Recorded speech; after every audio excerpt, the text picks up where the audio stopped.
Sa nagtanong kung paano kami gumawa ng chocolate mousse, ganyan po kami gumawa, ma'am. Yan. Sama-sama lang po siya, ma'am. Yan. Yan, ganyan po.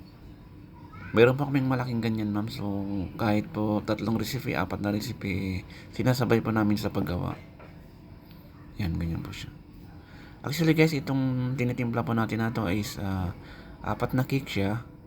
And 48 cupcakes po siya, guys. Yan, ganyan po. Ito yung cupcakes natin, guys.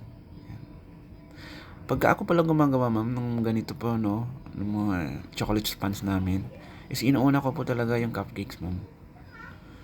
Which is madali siyang lumamig, mas madali din siyang maluto, ma'am. So, less space po siya, ma'am. Kasi pag natanggal po natin sa lagayan, konting cool down lang, pwede na po natin siyang i-box, ma'am.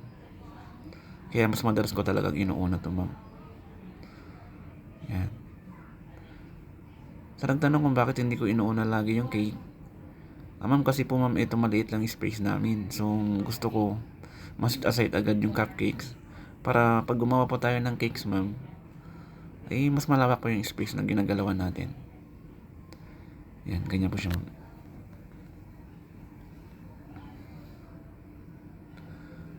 So, kung napapansin nyo, guys, tansyahan lang po yan, no? Wala po talaga akong measure or gumagamit ng cups.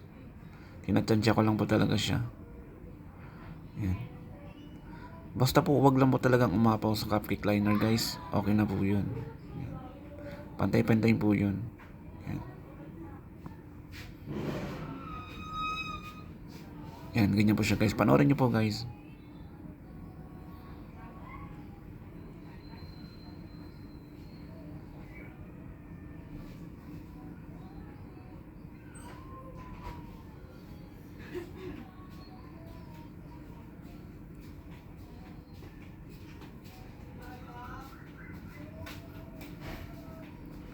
Yan, ganyan po siya, guys. Ito pala yung finished product niya, guys, no?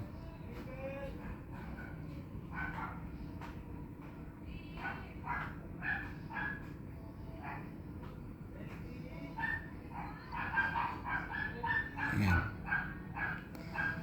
Halos sabay-sabay naman po siya luto, guys. So, kinukool down ko lang po yung cupcakes para ililipat ko na sa rack. Nang sa ganun, mailagay na po natin sa box, guys. Yan.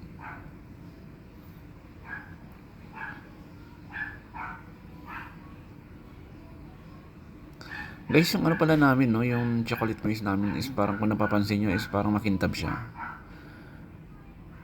Yan, parang makintab po siya, guys. Guys, what, guys, wala po kaming ginagamit na oil yan, guys.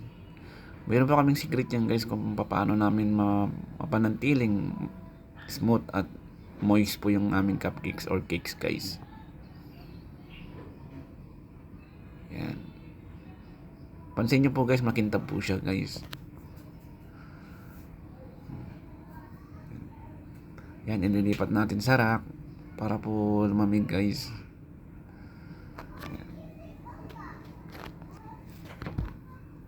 Yan, ganyan po siya, guys.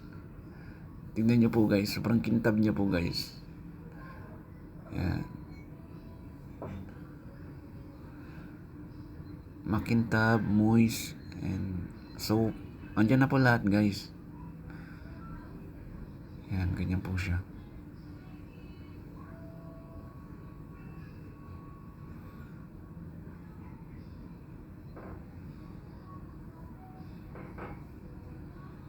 Yan, lipat-lipat lang natin para matanggal po sa molder. Kasi po yung molder na yan, mainit po yan, guys. So kung gusto natin mabilis lumamig, kailangan natin tanggalin sa molder, guys. Tapos ilagay natin sa rack na may space sa baba. Yan.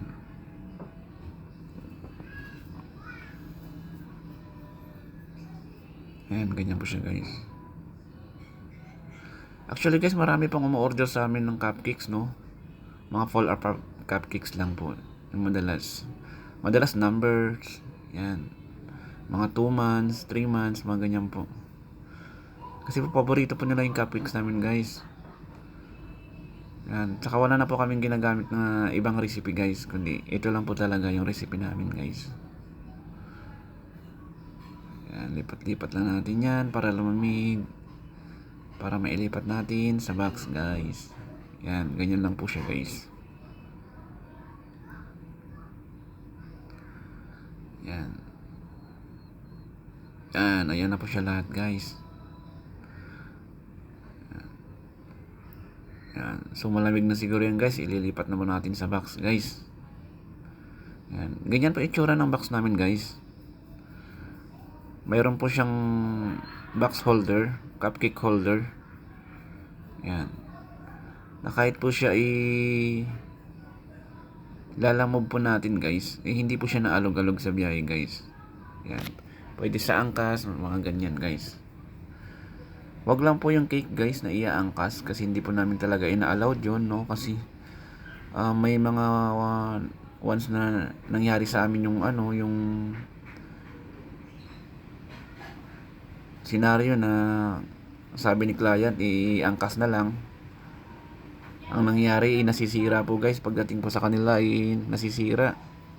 So masakit po sa amin yun, guys, no? Kasi siyempre pinaghirapan namin. Kahit na may bayad yun, kahit pa paano, binigyan namin siya ng art. O pinaghirapan namin buong gabi. Masakit sa amin kasi siyempre kay client din. Masakit din kasi siyempre para sa anak niya nga yun, tapos masisira lang. Once in a lifetime birthday ng anak niya, tapos masisira lang naman. So, mahirap yun, guys. Ayan.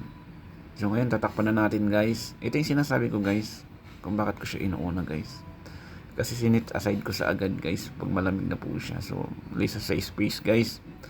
Hindi mo na siya kailangang igitna pa. Pwede mo na siyang itabi o ilagay sa ref kung may ref man. Yan, ganyan na po siya, guys. Yan, tapos itatabi na po natin, guys. Guys, maraming salamat, no? Sa mga nanonood sa amin, marami pong salamat sa inyo, guys. Thank you so much. Kung wala kayo, wala din po kami dito, guys. Yan. Guys, palambing naman po, pa-share and follow ng aming live ng aming videos, guys. Hindi na pala live to. So, marami pong salamat sa inyo, guys. Kung nagustuhan nyo naman, guys, pakipusuan na lang po. Maraming salamat.